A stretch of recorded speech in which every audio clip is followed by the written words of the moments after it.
Hi hello నమస్తే welcome to our channel. ప్రముఖ ధర్మశాస్త్ర నిపుణులు మనకు సుపరిచితులు డాక్టర్ కాకునూరి మూర్తి గారు మనతో పాటు ఉన్నారు. నమస్కారం అండి. నమస్కారం అమ్మా. ఎలా ఉన్నారు సార్? క్షేమం. సో ఇప్పుడు పూజ గురించి మాట్లాడుకున్నట్లయితే బ్రహ్మముహూర్తానికి మించిన మంచి సమయం లేదు పూజ చేయడానికి. బ్రహ్మముహూర్తం కాకుండా ఇంకే సమయాల్లో నిత్య పూజ చేయొచ్చు?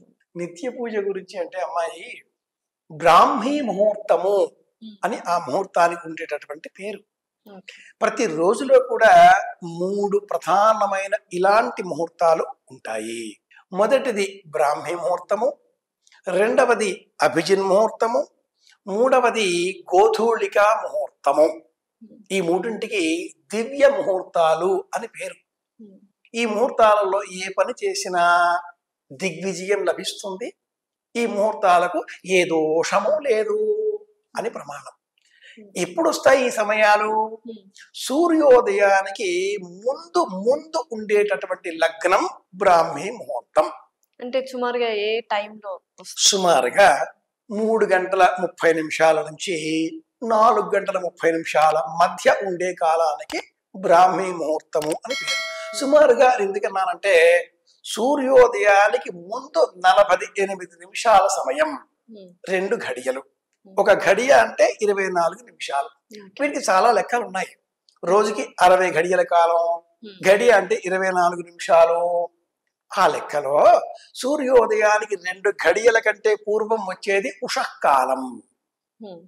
ఆ ఉషఃకాలానికి 2:30 ఘడియల ముందు వచ్చేది బ్రాహ్మీ ముహూర్తం. ఓకే, ఇది ఎలా చెప్పాలి? ఉజ్జాయింపుగా 3:30 నుంచి 4:30 పంచ ఉషఃకాల అని శాస్త్రం. సూర్యోదయం కాకంటే పూర్వం సూర్యుడి రథాన్ని నడిపించేటటువంటి సారథి పేరు అనూరుడు. అతడు గరుత్మంతుడి అన్నగారు. కాళ్ళు లేవు పాపం. ఏక ఆశ్రమేక యోజనం ఏక చక్రమేక అధురం అని వేదం సూర్య రథాన్ని వర్ణిస్తుంది. ఒకే చక్రమట ఆయన రథానికి. ఒక చక్రం, సింగిల్ వీల్, 7 గుర్రాలు నడిపిస్తూ ఉంటాడు. ఆయన కాళ్ళు లేవు, సమయం ప్రకారం వస్తాడు. మనం ఏం నేర్చుకుంటామండి చూసి? Punctuality, discipline. ఏ రకమైనటువంటి బిల్లు ఇవ్వకుండా ప్రపంచానికి వెలుతురు కాంతి ఇచ్చేటటువంటి సూర్యుడు పర్ఫెక్ట్ గా టైం ప్రకారంగా వచ్చేస్తూ ఉంటే ఆయన రాకంటే ముందే మనం లేవాలి, వెల్కమ్ చెప్పాలి. అంటే ముందుగా మనం స్నానాదిగాదులు పూర్తి చేసుకోవాలి. పంచాయతనంలో సూర్య విగ్రహం ఉంచడంలో ఉండే అంతరార్థం ఇదే. కాబట్టి ఆయన రాకంటే ముందే మనం సిద్ధమై దీపారాధన చేసి అగరత్తులు వెలిగించి ఇల్లంతా కూడా మంగళప్రదంగా చేసుకుంటే వచ్చే సూర్యుడి సంపూర్ణ అనుగ్రహం మనకు లభిస్తుంది. అప్పటికి మనం యాక్టివ్ గా మారిపోతున్నాం కదా. కనుక బ్రాహ్మీ ముహూర్తంలో పూజ చేస్తే నిత్య పూజ, ఇది శ్రేష్టం. అలాగే కుదరని ఎడల సూర్యోదయం నుంచి 4వ ముహూర్తం అభిజిన్ ముహూర్తం, 11 గంటలు, ఉదయం 11 గంటలు. ఆలోగానైనా చేయాలి, ఆ తర్వాత చేసే అవసరం లేదు.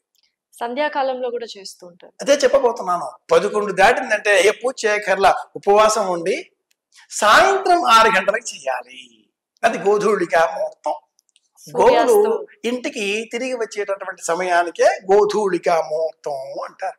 అంటే సూర్యాస్తమయం అయ్యేటటువంటి కాలానికి 45 నిమిషాల కంటే ముందు, ఉజ్జాయింపుగా 5:30 to 6 మధ్యలో, ఆ టైంలో కూడా చేయవచ్చు. ఉదయం తప్పితే 11 గంటలకి, తప్పితే 6 గంటలకి. ఈ 3 కాకుండా అర్ధరాత్రి 12ంటికి కూడా కొంతమంది చేస్తుంటారు సాధన అని చెప్పేసి. పని పాట లేకుండా తోచకుండా మనం దేవుడి పూజలు ఎప్పుడు పడితే అప్పుడు దేవుడిని భయపెట్టే పూజలు చేయకూడదు.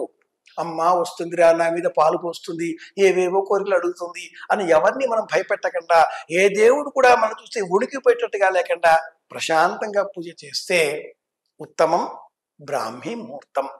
అది నిత్య పూజ. ఏదో బోల్డని స్తోత్రాలు స్తుతులు చదవడం కాదండి నిత్య పూజ అంటే. మనం శుభ్రంగా ఉండి దేవుడి పటం మీద ఉండే నిన్న ఉంచిన పుష్పం తీసేసి ఆ పటం కాస్త తడి వస్త్రంతో తుడిచి 2 దీపాలు వెలిగించి ఒక్క అగరత్తి పెట్టి కాసింత ఎండు ద్రాక్ష లేదా మిశ్రి, కండ శర్కర స్వామివారి ఆ చిత్రపటం ముందర పెట్టి 2 చేతులు జోడించడమే పూజ. ఇది ఏకోపచారం అవుతుంది. ఇలా పూజ చేస్తే 2 నిమిషాల్లో అయిపోతుంది. రోజంతా ఆనందంగా ఉంచుతుంది. కాబట్టి నిత్య పూజ తప్పకుండా చేద్దాం. Thank you so much. ధన్యవాదం గురుగారు. మరిన్ని ధర్మ సందేహాలు మరొక ఎపిసోడ్ లో తెలుసుకుందాం. Thank you so much. కృష్ణార్పణం.